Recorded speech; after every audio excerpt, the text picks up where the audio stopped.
Adorai ao Senhor, vestidos de trajes santos.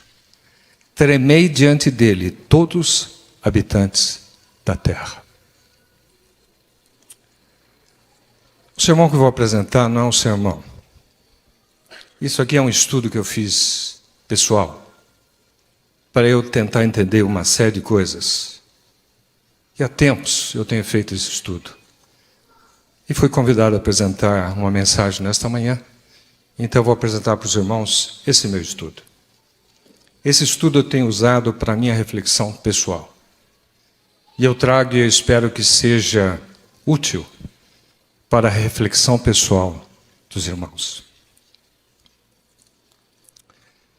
Antigamente,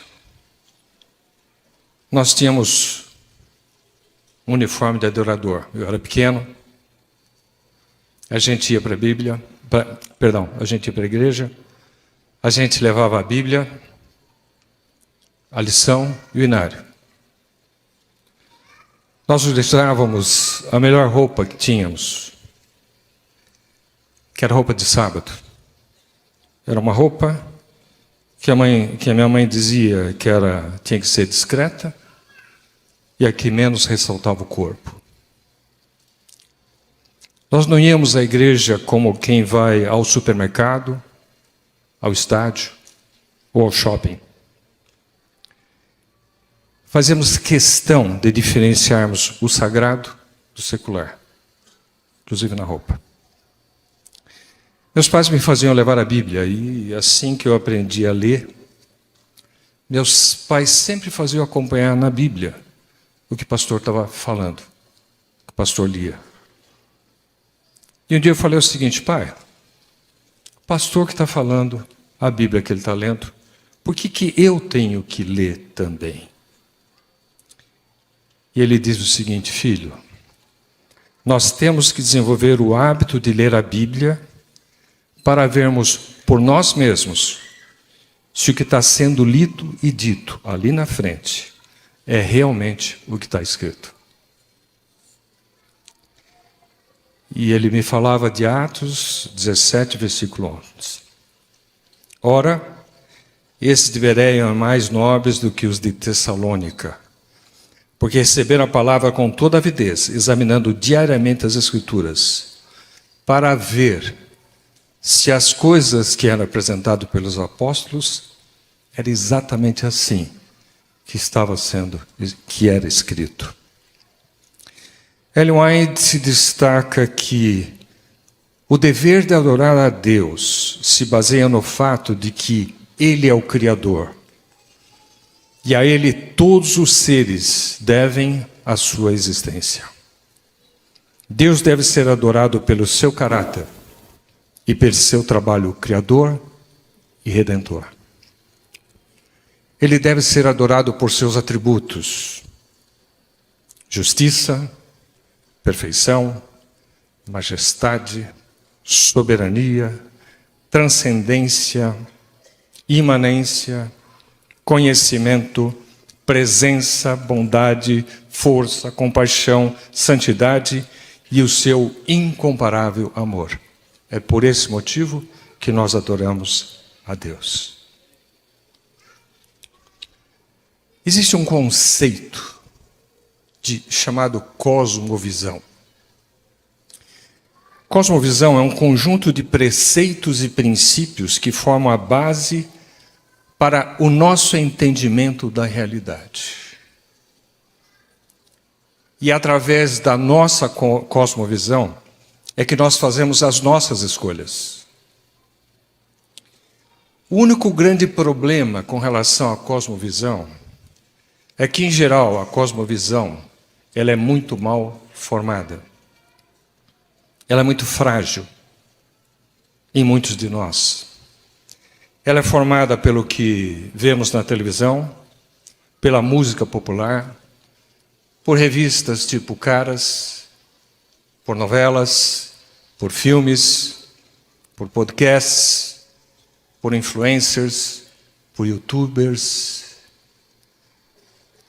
A maioria das pessoas tem uma cosmovisão muito ruim, porque ela é mais baseada no que viram e ouviram do que no que leram e meditaram. A leitura nos capacita para pensarmos de uma maneira crítica. Se nós não aprendemos a pensar, a nossa vida será uma constante reação frente a crises inevitáveis.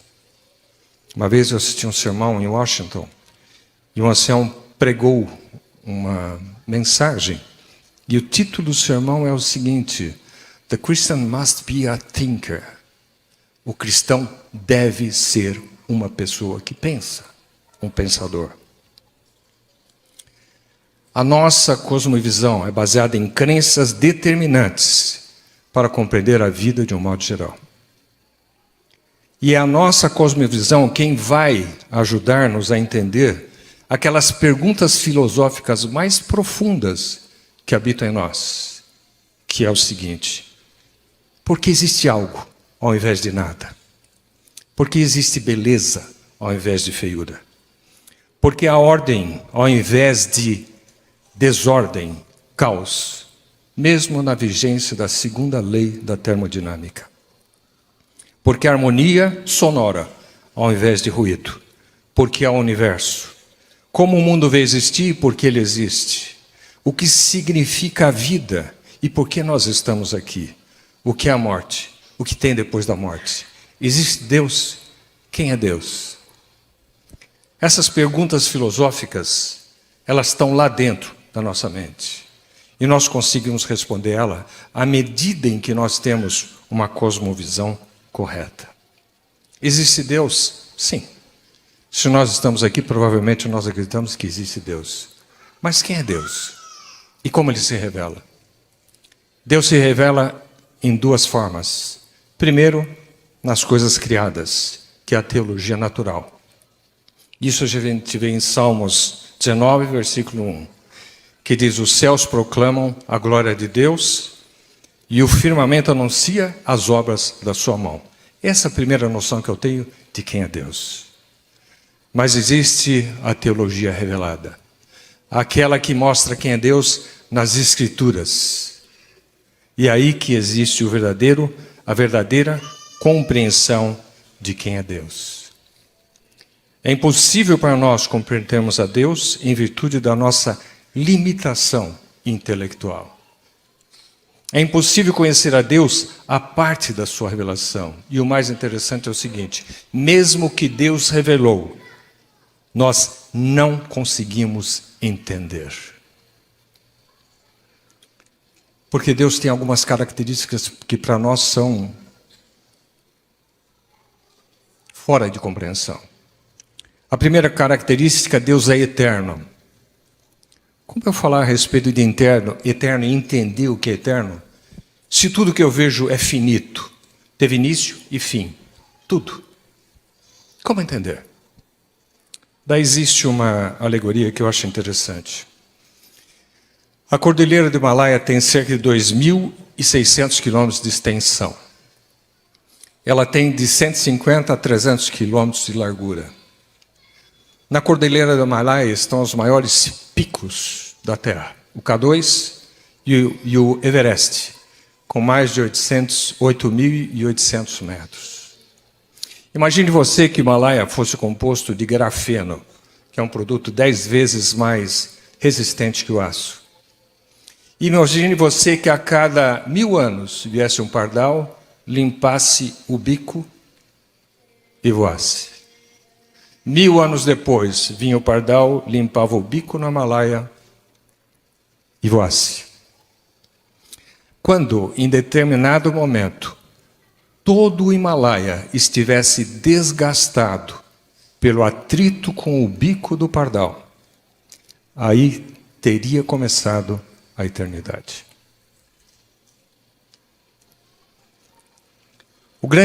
Segunda grande característica de Deus é a imutabilidade.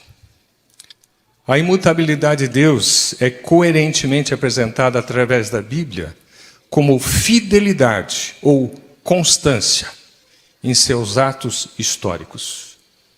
Deus é fiel e Deus é constante em tudo o que Ele faz. A imutabilidade de Deus, portanto, é compreendida não como impassibilidade, mas como eterna identidade da natureza de Deus consigo mesmo e fidelidade histórica. A imutabilidade de Deus é a base da segurança do universo. Amor e ira. Deus é um ser relacional cuja essência é amor. A definição do amor de Deus não pode ser extraída por analogia do amor humano. O amor divino é a base da criação e, sobretudo, da redenção. O amor de Deus entregou o Filho, e o amor do Filho se fez entregar por mim e por você. Quando o ser humano peca, qual a reação de Deus? Quando o ser humano peca, Deus oferece a salvação em Cristo Jesus. Outra característica que nós não conseguimos entender de Deus é a transcendência.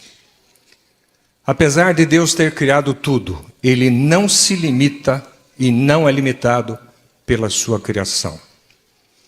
Se eu for 1 milhão de anos-luz nesse sentido agora, Deus está lá. Se eu for 1 milhão de anos-luz nesse sentido agora, Deus está lá. Isso se chama transcendência. Ultrapassa a criação. Lá não vai estar um pedacinho de Deus. Lá está Deus. Lá não vai estar um pedacinho de Deus. Lá está Deus. E Deus, que não pode ser preso em nenhum lugar, está aqui, nesta manhã, na sua totalidade. Essa característica se chama imanência. É uma característica que a gente não consegue entender. A criação de Deus, a criação depende exclusivamente da atividade e da sabedoria de Deus. A criação não requer nem admite a existência de qualquer princípio fora de Deus, tais como matéria, energia ou tempo.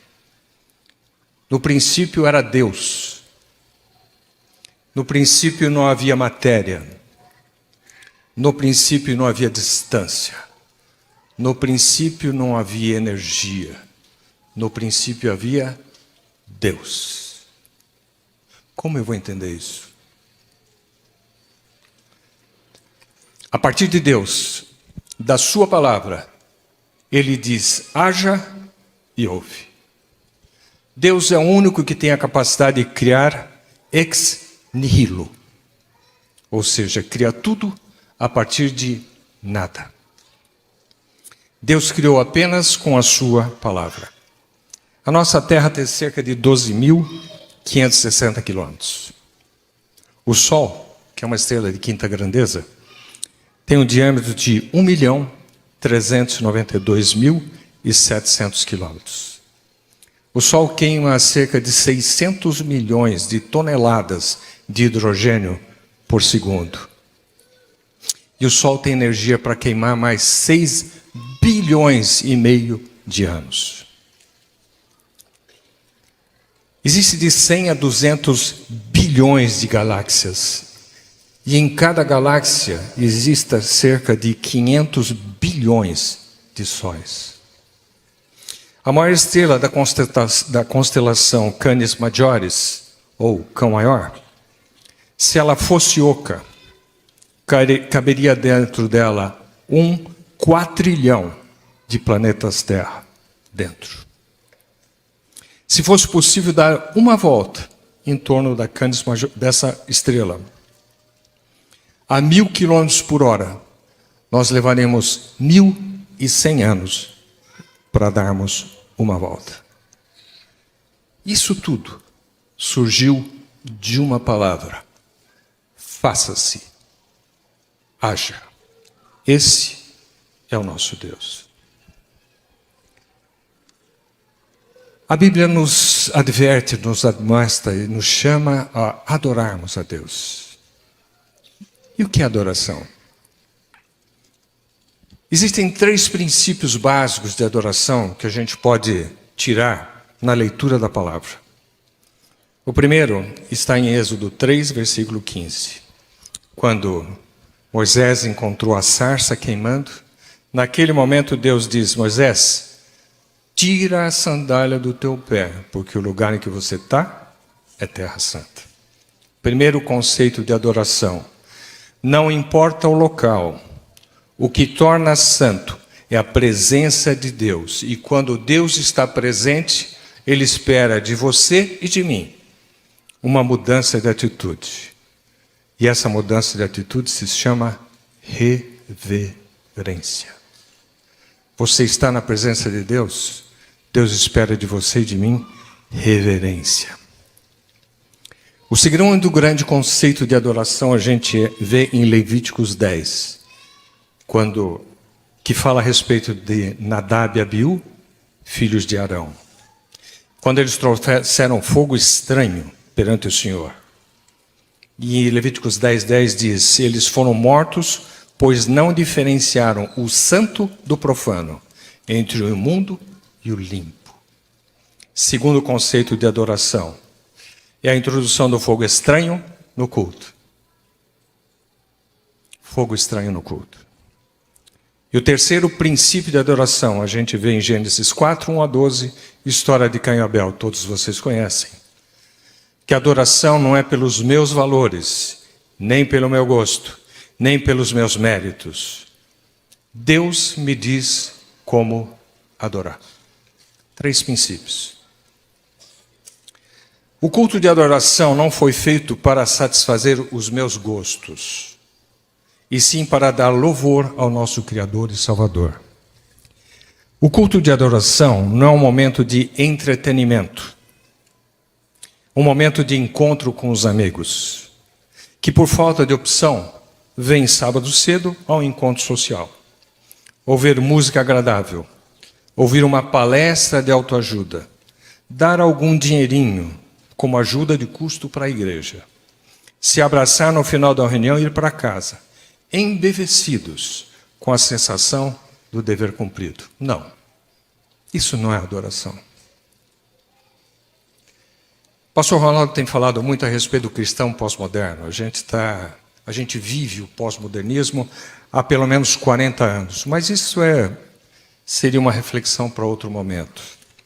Mas é interessante a gente ler, e eu ouvi tempos atrás uma entrevista do Dr. Rodrigo Silva, falando as características do cristão moderno. Diz o Dr. Rodrigo Silva: o que o cristão moderno procura é um evangelho de serviço. O cristão consumidor, com programação à base de louvor, conjuntos musicais, músicas que mexam com o sentimento e emoção, de preferência com bastante ritmo e sincopada, com versos simples e repetitivos. Prega-se pouco sobre pecado. O cristão moderno quer ser menos sectário, menos minoria, menos incomodado. Ele quer uma religião personalizada, mais parecida com a sua personalidade do que com Deus que se assemelhe a Ele. Um Deus feito à sua imagem e semelhança, e não o contrário. O cristão moderno quer um culto que fale mais de autoajuda e menos de pecado. Um evangelho que traga solução para os seus problemas atuais, relegando a vida eterna e o caminho estreito para um momento secundário. Ele pensa que talvez, inclusive, o caminho da porta estreita seja um evangelho equivocado, fruto de uma leitura fundamentalista. Outro dia eu vi um pastor falar uma coisa que eu achei extremamente interessante. Antigamente, quando o pastor chamava o pecado pelo nome, o cristão se arrependia e mudava. Atualmente, quando o pastor chama o pecado pelo nome, o cristão se ofende e muda de igreja. E aqui nós entramos no conceito de adoração. Adoração é uma manifestação de exaltação racional em reconhecimento e submissão a Deus. Porque Ele é o Criador, porque Ele é o mantenedor, porque Ele é o Redentor. Porque Ele é amor, porque Ele é misericordioso. Adorar é reconhecer, exaltar a Ele e a Ele se submeter. Deus criou a você e a mim com uma coisa chamada livre-arbítrio. Você e eu podemos escolher o que quisermos. Eu não sou obrigado a escolher nada. Deus me deu esse direito. Eu posso escolher qualquer coisa, inclusive adorá-lo ou não. Se eu não quiser adorá-lo, eu continuarei a viver, ganhar dinheiro, ter bens, talvez uma vida relativamente bem. Porque isso está nas bênçãos gerais de Deus para a humanidade. Em Mateus 5,45 a gente lê, porque Ele faz nascer o seu sol sobre maus e bons, e faz chover sobre justos e injustos. Bênçãos gerais. Pastor Roberto Motto, tempos atrás, fez aqui uma série de cultos, e ele diz o seguinte: no entanto, se eu resolver adorar a Deus, eu não tenho livre-arbítrio de como fazê-lo. Deus diz como deve ser adorado. Muitos, quando ouvem essa frase, se revoltam. Falam, que Deus é esse? Que Ele exige adoração e ainda fala como quer ser adorado. E aqui tem um ponto que a gente precisa entender. Deus determina como eu devo adorá-lo, não porque Ele é arbitrário, como muitas pessoas imaturas pensam. Pastor Benedito Muniz falou alguns sábados atrás, Deus não é um ser narcisista que criou para ter quem o adore. Não. Deus não precisa que alguém o adule. Deus não precisa da minha adoração a fim de aumentar a sua autoestima. O fato de eu adorar não vai fazer com que ele se sinta mais Deus. Agora, ele sabe que se eu adorar por mim, eu adorarei a um Deus que eu construirei a minha imagem e a minha semelhança. Eu farei uma adoração e louvor baseados em meu gosto, nos meus méritos, nos meus valores, e não em princípios. Portanto, até na adoração, eu preciso que Deus me diga como fazê-lo, não por Ele, mas por mim. Hoje, é muito comum a gente ver grupos, comunidades, às vezes que saem da nossa igreja e fazem os seus grupos, que dizem que você pode adorar a Deus do seu jeito. Então eu vou fazer algumas perguntas. Se é verdade que cada um pode adorar a Deus do seu jeito, por que Nadab e Abiú morreram ao oferecer a adoração que foi considerada estranha? Se o que vale é a boa intenção do coração, por que Uzá morreu ao tentar segurar a arca? Se o que vale é fazer a obra de Deus da maneira que quiser, por que Saul foi reprovado quando ofereceu sacrifícios a Deus na demora de Samuel em chegar? E se Deus recebe qualquer tipo de adoração, por que ele aceitou a de Abel e rejeitou a de Caim? Não se engane. Tem atitudes que parecem corretas, mas Deus estabeleceu princípios que não podem ser mudados. Primeiro ponto que tiramos da lição de Moisés: reverência. Reverência. Em Salmos 46, versículo 10, nós lemos: aquietai-vos e sabei que eu sou Deus. Se os irmãos quiserem ler um pouco mais a respeito disso, leiam Testemunhos para a Igreja, volume 5, capítulo 55. Esse capítulo me impactou muito no meu estudo. Leiam. O título é O Comportamento na Casa de Deus. A verdadeira referência a Deus é inspirada pela percepção da sua infinita grandeza e da sua presença. Com esse senso do invisível, todo o coração deve se sentir tremendamente impressionado. O momento e o lugar de oração, aqui, são sagrados, porque Deus está aqui. E ao ser a reverência manifesta em atitude e comportamento, o sentimento que a inspira será aprofundado, porque santo e tremendo é o seu nome, diz o salmista. Os anjos, quando pronunciam o nome de Deus, cobrem o rosto. Com que reverência, então, nós, que somos pecadores e seres caídos, deveríamos pronunciá-lo com o nosso lábio? Isso está em Profetas e Reis, página 25 e 26.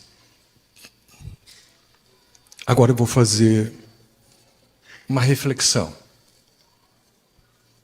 que eu faço para mim. Às vezes, quando a gente entra na igreja, o serviço não começou. Às vezes dá a nítida sensação que parece que nós estamos num teatro ou em um estádio, momentos antes de começar o espetáculo. As pessoas falam alto, alguns gritam, cumprimentam-se com o bater de palma de mão, na tentativa de fazer o maior barulho possível. Conversa-se qualquer coisa. Após começar o serviço, as pessoas continuam falando. Muitas vezes a gente sentado aqui consegue ouvir as pessoas falando, conversando alto, 2 bancos atrás. As pessoas têm alguma coisa para falar, as pessoas não cochicham e falam o essencial. As pessoas ficam falando alto. Se a música que é tocada para meditação e preparo do espírito aumenta um pouco o volume das vozes também aumenta. Não se tira um momento de meditação, oração, leitura da Bíblia, preparo do espírito para a adoração. Muitas vezes, para nós que vamos começar um culto aqui na frente, uma das coisas mais difíceis é fazer com que as pessoas se aquietem. A música começa a tocar, o líder começa a falar, as pessoas continuam de pé, conversando, ou conversando alto, já sentados. Uma atitude que às vezes parece que a gente está dizendo, Deus, espera um pouco lá fora, que ainda não chegou o seu tempo. Deus, não nos incomode ainda. Se as pessoas realmente tivessem a noção da presença de Deus, se sentiriam extremamente envergonhadas. Eu vou ler alguns trechos do livro Testemunho para a Igreja, volume 5. Conversas vulgares, cochichos e risos não devem ser permitidos na igreja, nem antes, nem depois das reuniões. Se faltam alguns minutos para o começo do culto, devem eles entregar-se à devoção e meditação silenciosa, elevando a alma em oração a Deus, a fim de que a adoração se torne para eles uma bênção especial. Um pouco mais para frente, o Espírito de Profecia diz o seguinte: se ao entrar na casa de adoração o povo fizesse com a devida reverência, lembrando-se de que ali se acha na presença do Senhor, o seu silêncio redundaria em testemunho eloquente. Às vezes eu me pergunto, eu aqui dentro da igreja, se viesse uma visita que não é da nossa igreja, e essa visita estivesse me observando, será que ela entenderia que eu realmente acredito que Deus está aqui? É um fato, diz o Espírito de Profecia, é um fato deplorável que a reverência pela casa de Deus esteja quase extinta, as coisas e lugares sagrados quase não são mais discernidos. O que o santo elevado não é apreciado. Quando eu li isso, eu fiquei pensando na minha atitude dentro da igreja. O segundo ponto de consideração com relação à adoração foi Nadab e Abiú, fogo estranho. Qualquer um que estudou sabe que fogo nada mais é do que uma reação química. Você precisa ter um combustível, você precisa ter o comburente, que é o oxigênio, que é o que oxida o combustível, e você precisa ter uma fonte de calor. Então, combustível, presença de oxigênio, calor, fogo. Nadab e Abiú trouxeram um fogo estranho. Eles trouxeram fogo no incensário. Aquele azeite era o azeite que era usado normalmente. O azeite não era estranho. Eles trouxeram para a lenha, não era estranho. O fogo ia acontecer por causa do oxigênio, que não era estranho. Onde estava o estranho? O estranho estava na fonte do calor. Aí que está o estranho. Combustível, oxigênio, fonte de calor. Nós, seres humanos, por natureza, nós somos combustível extremamente inflamáveis, você e eu. Emocionalmente inflamáveis, você e eu. Por isso, Deus quer de você e de mim um culto racional. Qualquer fonte de calor, se nós não prestarmos atenção, nós pegamos fogo. Nós somos o combustível, pegamos e mantemos fogo correto, apenas na presença do Espírito Santo, que é o comburente e a fonte de calor. Portanto, daqui da frente, o que é fogo estranho? Tudo aquilo que vem da fonte incorreta.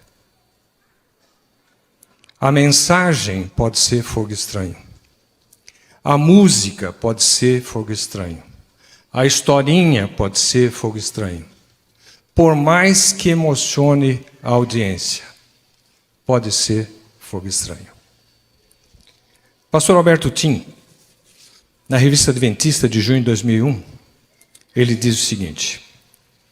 Ele escreveu um artigo que diz o seguinte: podemos ser ainda considerados o povo da Bíblia? E ele diz que até o final da década de 70, uma das características do adventismo era o extremo conhecimento bíblico. Tanto é que os adventistas eram conhecidos como o povo da Bíblia. Eu me lembro muito bem que muitos adventistas competiam num concurso de conhecimento bíblico. E eu me lembro de uma das últimas que venceu o concurso bíblico no Brasil e que foi defender o Brasil em Israel, foi a professora Yolanda Versa. E eu sei disso porque a professora Yolanda Versa foi a minha professora de Bíblia no ginásio. A partir da década de 80, o interesse pelo conhecimento bíblico doutrinário foi superado por uma leitura existencialista da Bíblia. E cada vez mais essa visão existencialista, pietista, tem entrado no nosso meio. Consequentemente, não aqui, graças a Deus, porque nós temos tido sermões poderosos, mas existem lugares em que os sermões, em muitas das nossas igrejas, se tornaram mais leves, pouca passagem bíblica, pouca citação do Espírito de profecia. Cristo é apresentado como o nosso amiguinho, como um camarada que aceita tudo, um camarada que nada cobra. Nós nos achamos íntimos dele, não é? E até passamos a chamar ele, o pai dele, de você. Nós o tratamos assim, mesmo com uma língua tão rica como a nossa. E com relação a isso, dizendo que Eu me lembro de que uma vez eu ouvi um psicólogo falar. Hoje se ouve muito falar que os pais devem ser mais amiguinhos dos filhos do que pais. E um psicólogo falou uma vez o seguinte: meu filho, eu lhe transmiti a vida. Eu preparei o seu quarto antes que você nascesse. Eu comprei as suas roupinhas. Eu comprei as fraldinhas. Eu lhe dei casa. Eu comprei sua comida todos os dias. Eu comprei as suas roupas. Eu paguei a sua escola. Eu fiquei sem dormir enquanto você estava doente. Eu paguei o hospital quando você precisou de tratamento. Eu comprei o seu tênis quando o seu estragou. Eu lhe dei a bicicleta quando você mais desejou. Eu chorei com você quando você chorou. Eu ri com você quando você estava feliz. Eu te apoiei quando você fraquejou. Eu estive ao teu lado em todo o momento da sua vida até aqui. E continuarei por você enquanto eu viver. Qual amigo fez isso por você? Portanto, meu filho, não me diminua. Eu não sou seu amigo. Eu sou seu pai. Essa é a mesma ideia que muitos têm a respeito de Deus como pai. Pai é pai, não é amiguinho. Deus é Deus, não é amiguinho. Deus não é meu amiguinho de futebol, meu amiguinho de bar, meu amiguinho de balada, meu amiguinho de passeio, meu amiguinho de videogame. Deus é meu Criador. Deus é meu mantenedor. Deus é meu Redentor. Foi capaz de morrer por mim. Ele se fez um de nós, mas continua sendo Deus. Portanto, a minha forma de tratá-lo, adorá-lo, meu relacionamento com ele, meu respeito por ele, transcende a minha forma de eu tratar um amiguinho. Segundo ponto. Segundo ponto de fogo estranho. Música. A função da música no culto é preparar o espírito para a adoração. Criar um ambiente de reflexão, santidade, preparando a mente para ouvir a palavra de Deus. A música no culto não deve buscar excitar as emoções do adorador. Em Evangelismo, página 611, diz: a verdade deve ser apresentada à mente o mais isenta possível do elemento emocional.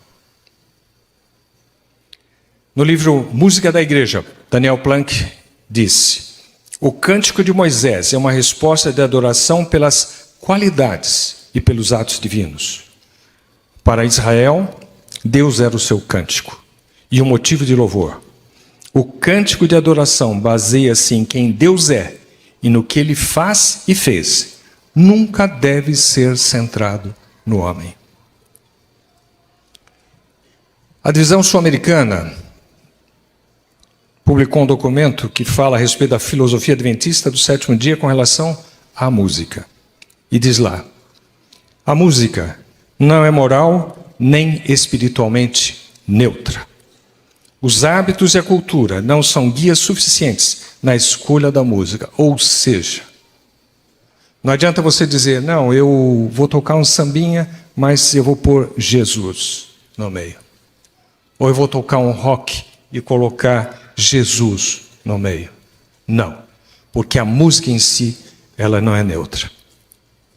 Se eu falar agora para vocês Rolling Stones, se eu falar Bach, se eu falar Chitãozinho e Chororó, se eu falar Anitta,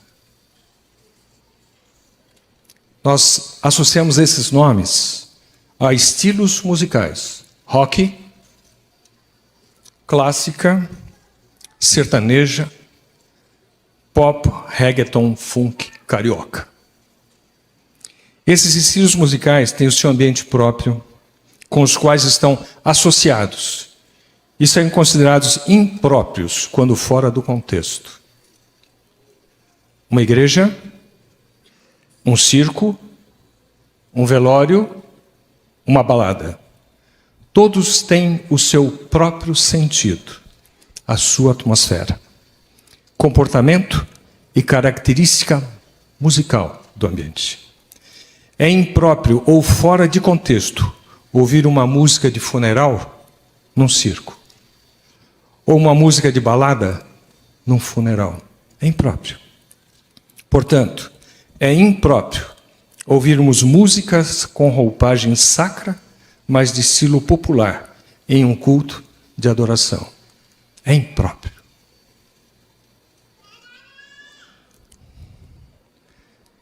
No livro Cristãos em Busca do Êxtase, Vanderlei Dolores diz o seguinte: hoje, grande parte das igrejas protestantes aderiu ao estilo carismático de louvor e culto. O uso de estilos musicais populares na adoração é parte essencial do movimento carismático, com sua ênfase na emotividade festiva e um culto caracterizado pela informalidade. O sermão, o tempo do sermão, ele é suprimido, ou seja, você não tem tempo para falar o que você estudou, em proveito do louvor. Ellen White, em Mensagens Escolhidas, volume 2, página 38, diz o seguinte: Satanás fará da música um laço pela maneira por que é dirigida. Deus convida seu povo que tem a luz diante de si, na palavra e nos testemunhos, a ler e considerar os conselhos. Se eu conseguir com que vocês saiam daqui hoje e vão ler a respeito disso, eu já estou muito satisfeito. Hoje muitos seguem ignorando as instruções divinas e continuam fundamentando seus conceitos e valores na própria opinião, nos gostos pessoais, nas ideias de pessoas influentes ou nas práticas das maiorias. Mas eu vou citar pastor Ted Wilson, no Adventist World, em setembro de 2011, diz o seguinte: embora tenhamos diferentes culturas na Igreja Adventista e perspectivas em relação à música, é importante que não permitamos que músicas contemporâneas e não religiosas se infiltrem na igreja, de modo que não vejamos nenhuma diferença entre o que ouvimos no rádio e na igreja. Se você ouvir na igreja uma música que você não consegue diferenciar se essa música é da igreja ou do rádio, Ted Wilson, ainda na pregação na Conferência Geral em 2013, diz o seguinte: resistam aos estilos de adoração e música que estão mais centrados no entretenimento do que na humilde adoração a Deus. Se a música soa como pertencendo a um concerto de rock ou uma casa noturna, ela deve permanecer lá, no concerto de rock ou na casa noturna. Qual o papel da liderança da igreja? Ezequiel 44, 23 diz o seguinte: a meu povo ensinarão a distinguir entre o santo e o profano, e o farão discernir entre o imundo e o limpo. Ellen White, no Grande Conflito, página 509, diz o seguinte: a conformidade aos costumes mundanos converte a igreja ao mundo, jamais converte o mundo à igreja. Hoje, às vezes, a gente tem a impressão que a gente tem que fazer as coisas, sobretudo quando a gente quer buscar o pós-moderno, que a gente deve fazer no estilo, não é? O mais parecido possível com o que eles estão acostumados. Mas eu vou repetir. O Grande Conflito, página 509. A conformidade aos costumes mundanos converte a igreja ao mundo. Jamais converte o mundo à igreja. E o último ponto que eu gostaria de tocar. Há tempos, tem entrado nos nossos serviços de culto o uso do aplauso. Em geral, após uma apresentação musical, um aplauso. E quando eu ouço isso, eu sempre me pergunto o seguinte: Por que nós não batemos palmas para os diáconos quando recolhem a oferta? Por que nós não batemos palmas para os professores da escola sabatina das crianças? Por que nós não batemos palmas para os que ornamentam a igreja? Por que não para o zelador, que deixa a nave deliciosamente limpa a cada sábado? Eles não estão fazendo o trabalho do Senhor? Não são dignos de serem reconhecidos? Existem 3 bons artigos denominacionais a respeito desse assunto. Um foi escrito por Lee Roy Holmes. O título em inglês é And Now a Round of Applause. Quer dizer, e agora uma rodada de aplausos. Lá ele diz, a origem histórica do aplauso remonta ao teatro, a arena de esportes e o encontro social. A introdução do aplauso no culto sagrado ofende a sensibilidade espiritual dos que têm essa compreensão. Para estes, o aplauso no serviço do culto muda o foco da adoração do vertical para o horizontal. Diz ele ainda, é uma anomalia como tocar um rock, ou um funk, ou um samba em um serviço de comunhão. Seculariza-se o sagrado. As palmas expressam aprovação, gratidão, louvor, e a gratidão pelo entretenimento agradável ou excitante que apresentaram. A razão para a rejeição de palmas no culto é que no culto toda a adoração, toda a honra e toda a glória e louvor devem ser dados exclusivamente a Deus. No livro Música no Tempo do Fim, Leandro Dalla, ele tem uma frase que eu achei muito interessante. Lá diz o seguinte, louvar é agradável, adorar nem sempre. Se há louvor ao humano, não há adoração a Deus.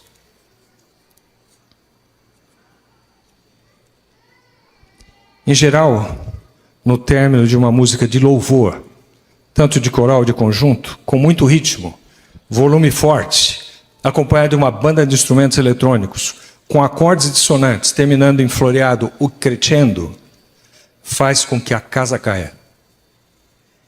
As emoções crescem, a congregação aplaude, porque se identificou com o que lhe deu prazer e fez sentir bem. Se a congregação se emocionou, muitos acham que Deus também se emocionou. Mas não. O aplauso só mede o valor do entretenimento. E num culto, Deus não está para ser entretido. Em geral, e a gente nota que músicas com instrumentos acústicos, hinos clássicos, músicas que levam à introspecção e meditação, terminando em um ralentando e pianíssimo, nunca recebem palmas. Existe um trabalho que foi feito, um trabalho acadêmico, que foi feito no Departamento de Filosofia da Universidade Adventista de Klabat, pelo Dr. Max Valham. E é uma revisão teológica. O título do trabalho é Clapping in Seventh-day Adventist Worship. Quer dizer, uma tradução assim é o aplauso no serviço de culto da Igreja Adventista. E lá ele fala 4 razões pelos quais as palmas estão entrando na igreja. Primeira, o aumento do secularismo em nossas igrejas pela adoção do padrão midiático secular de entretenimento nos serviços da igreja. Segundo, a adoção de cultos e estilos evangelísticos das mega churches, igrejas carismáticas e pentecostais, onde normalmente você não tem mais um púlpito, e sim um palco. Terceiro, aculturar a igreja incorporando elementos da tradição local na forma de músicas e teatralização, e conceitos não cristãos de adoração. E por fim, falta de entendimento do que a Bíblia e o Espírito de profecia dizem a respeito destas coisas. No Velho Testamento, no Novo Testamento, e se você ler Apocalipse 5, quando o maior coral de todos os tempos se reúne em adoração, os 4 seres, ao final de ouvir aquele cântico, ao invés de baterem palmas, eles falam amém. O amém foi usado no serviço do velho culto, no culto do Velho Testamento, no Novo Testamento, e também será na Nova Terra. O amém confirma a mensagem. O aplauso homenageia o artista. As palmas da Igreja Adventista não foram introduzidas como resultado de uma pesquisa com oração na Bíblia e no Espírito de Profecia. Veio como tantas outras coisas têm vindo, pelo desejo de moldar-se segundo outras igrejas. Charles Spurgeon diz uma certa vez: a maior mentira inventada pelo demônio é a de que as igrejas podem salvar almas com entretenimento. Que o Espírito Santo nos dê discernimento, que nós sejamos bereanos em nossa atitude de cristãos, que nós busquemos adquirir conhecimento primário e que nos conscientizemos do espírito de reverência, reconhecimento e adoração que nós devemos ao nosso Deus, Criador e Redentor. Em pouco tempo, o grande Deus que adoramos efetuará o último ato de amor, de misericórdia e de justiça na batalha contra o mal. E nesse dia, em pouco tempo, a batalha será findada. E de acordo com Apocalipse 21, versículo 4, naquele momento, Ele enxugará dos nossos olhos toda lágrima.